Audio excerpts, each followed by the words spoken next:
Welcome to the Pizza Party. This is Pizza Guy DIY. You know the drill. Let's go. Today we're going to do the part two of the Roma pizza. Oh my God, I'm in love, dude. I'm in love with this Piezano and a stupid, cheap $3 frozen pizza. But today we're going to augment this pizza or modify or mod this pizza by adding some cheese and some pepperoni and, of course, jardiniere, baby. So I set the top and bottom temperatures to 400 and 400, and I've shredded some. Oh man, here we go. 1/3, right? You can see the scribble with Sharpie marker on the cheese over here. 33, 33, 33. It's 33% whole milk mozzarella, 33% skim milk mozzarella, and 33% cheese, cheddar, sharp cheddar. Um, then I've got a plate of pepperonis up here, and then I've got the pizza that measures under 11 inches. Okay, ta-da, there it is. Same basic thing. Here's how it came out of the package. A little off center. Weird, but I fix. I fixed it by, rearranging the pepperoni that came with it and then spreading on some jardiniere. Then I added cheese because that's what I do, man. I add cheese and I add sauce. And now I want to prepare you for a little bit of an audio change. It might get a little softer, and I'll try to come back very quiet when we return. But here's the video that I made when I made that pizza. All right, here we go. I'm not going to move the camera around. I am going to pull out the laser gun and check the stone.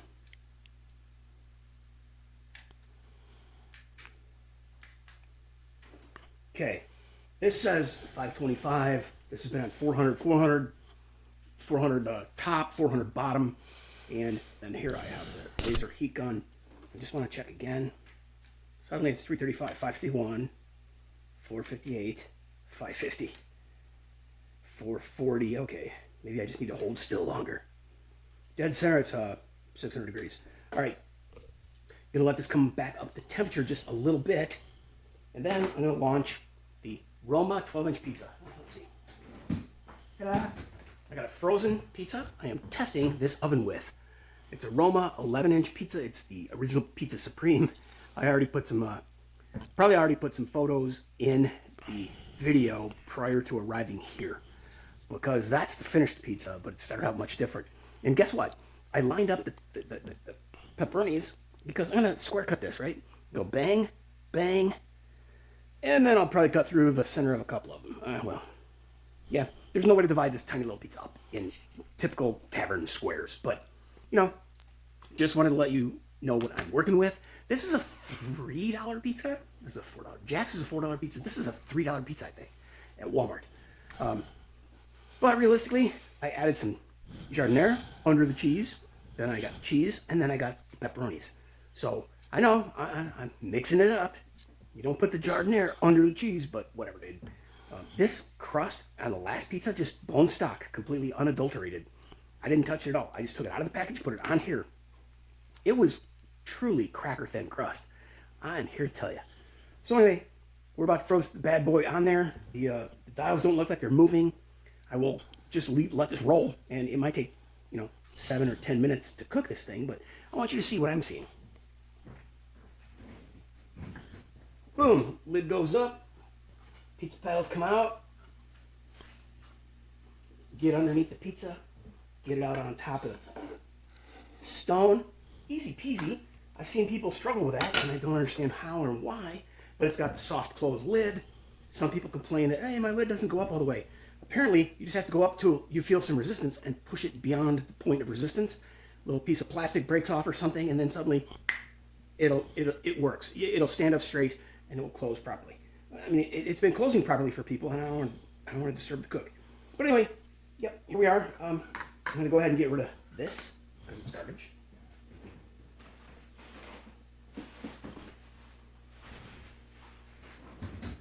And then we're just here to wait. But I can see the top is already getting colored or melting. Pepperonis are copping a little bit of color. What I'm expecting to happen is the top, because I'm going equal, 400, 400. On the original Roma pizza that I did, I think I went with a higher temp on the bottom and a lower temp on top, because I wanted to see if I could get the bottom perfect and or dial. Wait, maybe I did that in reverse. Maybe I think I turned the top up until I got the top to look what I wanted. Look like to be melted to the point that appealed to me, right? So I think I might have gone 500 on top and 400 on the bottom, assuming that because this is such thin crust, it might crisp up and burn the bottom really quickly.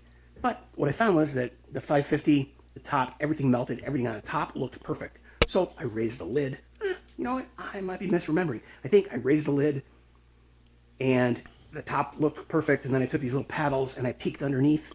And I'm like, oh no, that needs to go a little further. So I went ahead and I turned up the bottom a little bit, but I left the lid open, right? So that this heating element on the top wasn't still blazing down on the ingredients. And when I took a peek with the paddles again, looked underneath, oh, that's very close to what I want. I closed the lid.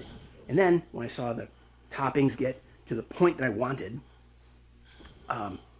that's when I went ahead and pulled it off of the heat onto a cooling rack, then onto a cutting board, and then into my belly.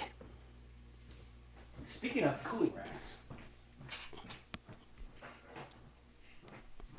I have one right here, just waiting for the pizza.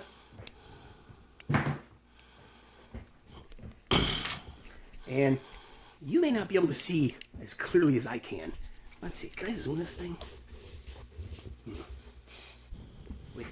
Oh, no. Okay, what if I do this? There it is. Okay, so we're just going to be watching the porthole for a minute. And, you know, the pepperoni's already cupped. The cheese is melting big time. So all I want is for that cheese to get a little bit of color. And you know what I'm going to do? Zoom out. And then I'm going to lift this. Take a peek underneath. Oh, it's all leopard spot because the way they dimple the crust.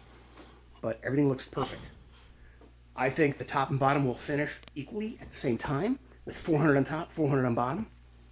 Even though this guy says it's 500, it probably is 500 because that's what my laser gun said the stone was. So, you know, you're going to have to fool around and find out, right? Do it yourself, fool around and find out. Do something even if it's wrong. You learn from the experience. You learn by experimenting, all right? And that's what we're looking at right now. As soon as I see that little port, oops,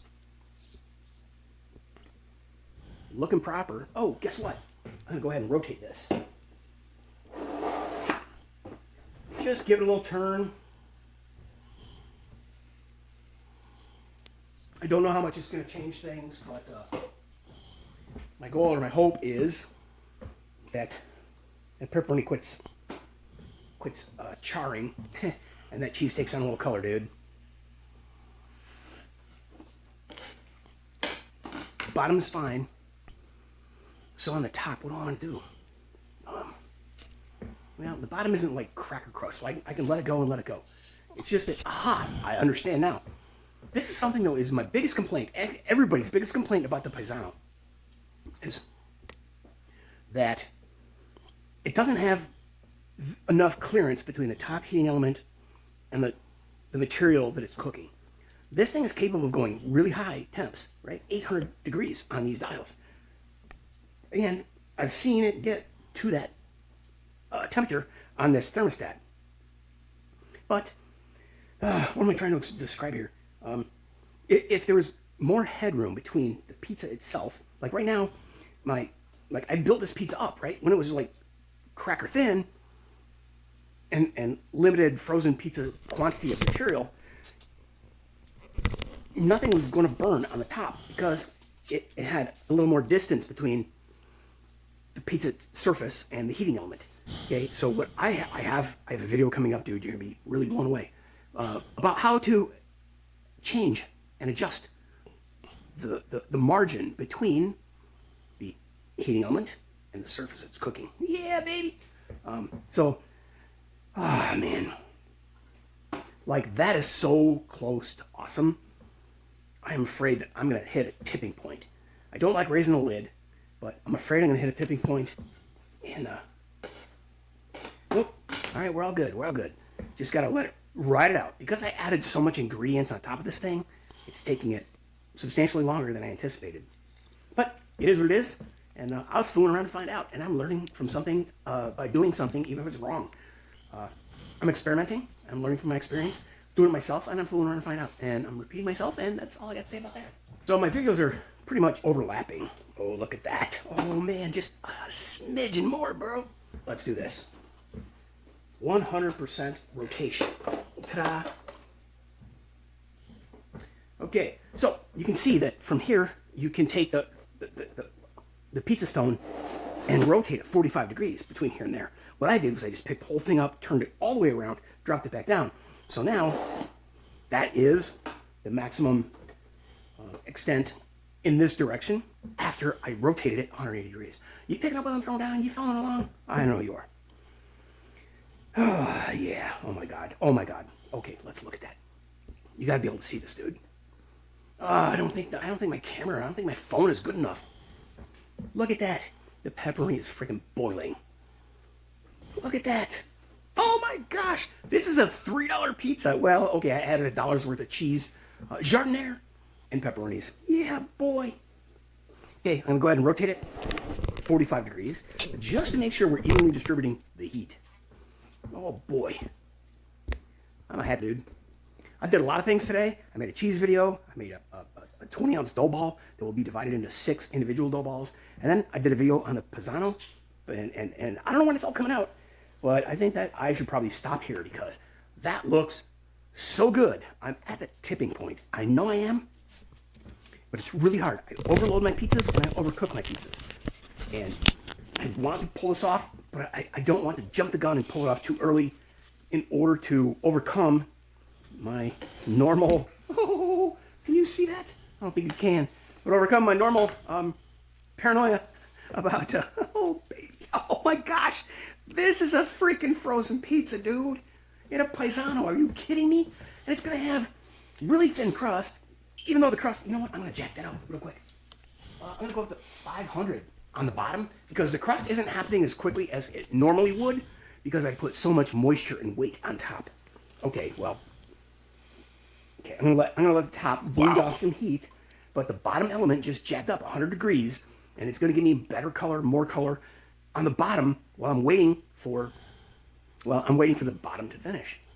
I'm very happy with the top. I could just leave the top open, but I know that keeping the cavity closed is maintaining the temperature in the capsule. But come on, man, look at that. Oh God.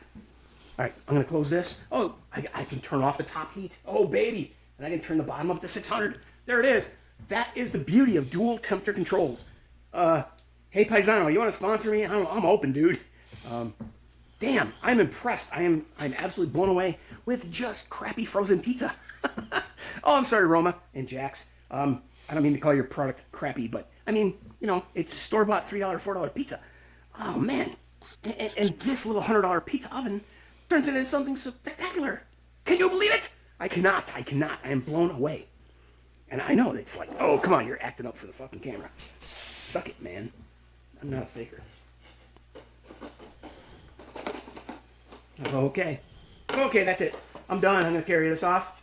Ta-da. Boom. These pizza paddles are a piece of cake to use. I'm shocked that so many people have said, oh, the little paddles are a pain in the butt and they don't work like a real pizza paddle. Well, they're not a real pizza paddle. They're different. They're split in two. Oh, man. How awesome. Dude, I am happy. Joy. All right, so I guess I'm done with these guys. I'm going to get the little scraper. I'm going to scrape up this. Do I need it? No, I don't even need the little metal scraper. Woohoo, that's it. I have a little blob of cheese. Ta-da. Okay, we're done. That's clean. Well, it's not clean, but it's clean. If I leave the lid down and turn this knob up to 800 degrees, any living biological material on there is going to die. Now, really, I'm not going to do that because I'm not concerned with it. It's all good. But yeah, I'm blown away, impressed as hell with this little machine. And man, look at that pizza, dude. Yeah, like I said, I load it up too much and I cook it too long. But just a minute. Here's what I wanted to show you. I'm gonna take a piece of parchment paper, put it on top of this pizza. Take a cooling rack, put it on top of this pizza. I'm gonna turn this pizza over, and I want to show you the bottom. There you go. Okay, so that's what I wanted to show you. And really, this is a matter of the frozen pizza company dimpling the pizza crust rather than actual, perfection of leopard spotting by this guy. Ooh, look at that. I turned it up to 600 so it would cook off any biological material, and it's smoking, dude. And there you go. Pepperoni, little pepperoni grease on the parchment paper after flipping it over. You lost a little flavor. Damn it. But no, I'm kidding, dude. I wanted to show you the bottom. I think it's important to know how that turned out and why it turned out that way. And look at how stiff this little guy is. Now, you can bend him in the middle because I overloaded it. It's loaded with jardiniere, cheese, and peps, dude. I'm going to be so freaking blown away. I think you should be blown away. Look at that. Look at that.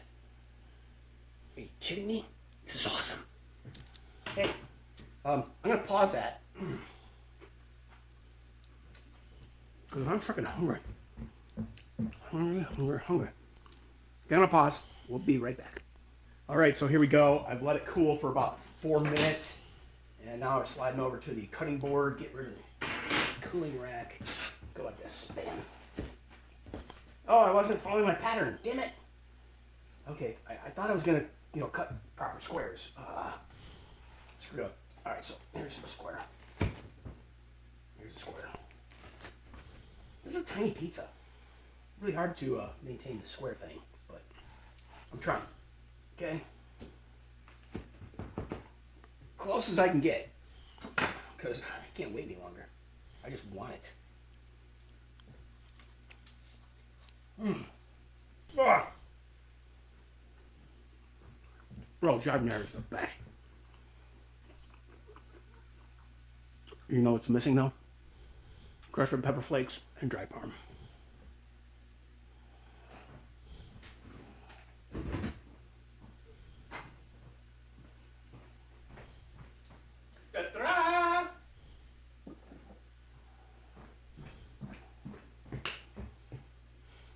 Crushed red pepper flakes.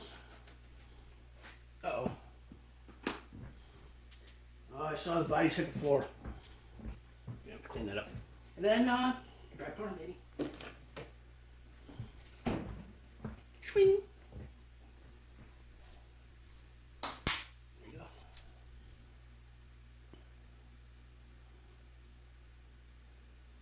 That's on every table at every little tavern that sells pizza, in my experience.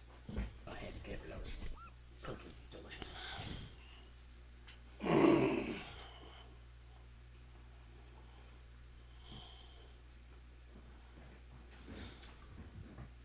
All right, now you know. After adding the crushed red pepper flakes and the parm, dry parm, the only thing missing is a hint of salt. You do you. I'll drive myself into my own grave. Oh yeah. I'm here to tell you.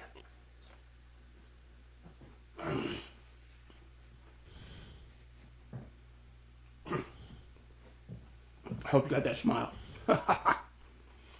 Holy cow. That's delicious. I'll have another piece. Oh.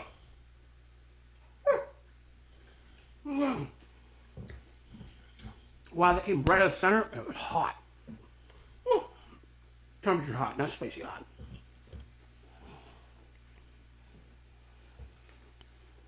Wow. Oh my goodness. Yeah, baby. Clean as you go. That goes in the sink. No, we're good. Wow, dude, I'm blown away. That little thing made that little thing. I can't tell you how much I've been enjoying that little thing. That is more or less what I'm shooting for. If you see my previous videos, when I talk about hardware and foundational hardware, foundational pizza dough and pizza crust, because dough becomes crust, and then Old Faithful. That's Old Faithful right there. Some jardiniere. Well, that's a fairly new addition. It was just going to be cheese and pepperoni.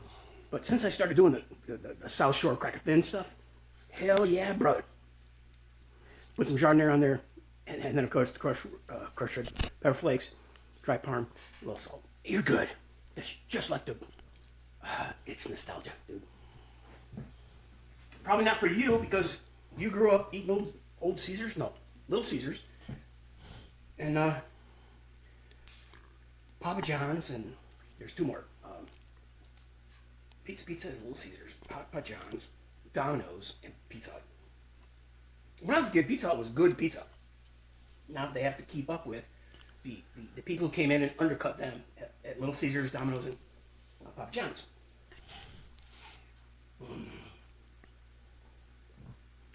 Now, I'm here to tell you, I pulled this. I should have gone a little higher on the bottom, but I'm never going to buy one of these Roma pizzas again. Well, yes, I am, because, I'm not going to buy them again, but I have two more in my freezer. Because I was thinking of doing this with a twist, an experiment. I'm going to do something even if it's wrong. And, honestly, I don't even know if I can eat half an 11-inch pizza. Holy cow, that is good. Wow. Okay, let me get rid of these guys. See if I can bring this closer and make it look better. All right, man, so there it is. An 11-inch Roma frozen pizza that doesn't add up to nothing. If you see the first photo I took, the pizza, or the pepperonis were distributed on like one half of the pizza. And they're really small quantities. I added 10. I originally set aside 11 pepperonis, figuring, it's an 11-inch pizza. I'll go with 11 peps. But when I realized, you're going to cut this square, bro, then I decided I'd just eat one of the peps. So there were 10 peps on here that I added on top of the cheese, on top of the jardiniere. But there were maybe 6 or 5. I don't know. I'd have to look back at the picture. Watch the replay, Chip. Doesn't matter. I'm going to keep working my way through that guy and that guy. I'm going to eat half this pizza. Maybe not. What if I stop here? I mean, that's a good snack. That's a snack. That's a snack. That's a snack. Ta-da! Oh, man. Well, I hope you enjoyed today's video, and I hope you understood a little bit more about the Piezano pizza oven. And I'm not selling it, dude. I'm not selling it. But I own it, right? Bought it with my own money out of my own pocket. And they've got well, clearly they already had a customer because I bought it. And I rarely return stuff unless it's garbage. This is not garbage. This was one of the best things I ever purchased, I gotta say. So was that $3 Roma pizza, I gotta say. In its raw form, not so much. In its modified form, hell yeah, brother. So there you go. I'm gonna quit here. And let's see. What do I usually say? Join the party. Oh, keep coming back. Oh, subscribe, like, and do all the things. Leave a positive comment. Bye. So there it is. Subscribe, like, share, and comment. I'm trying to keep it down on the low. It cracked me up. Yeah, I just don't want to blow out the audio because it was pre-recorded audio, and then I interjected it with this audio. So let's see how it goes. Will you like? Will you subscribe? Will you share? Will you comment? Let's find out. This is Pizza Guy DIY, aka Troy S. Webb, troysweb.com, doing the fake radio announcer guy voice. Because why? Because I don't know. I'm just a fin weirdo. Bye.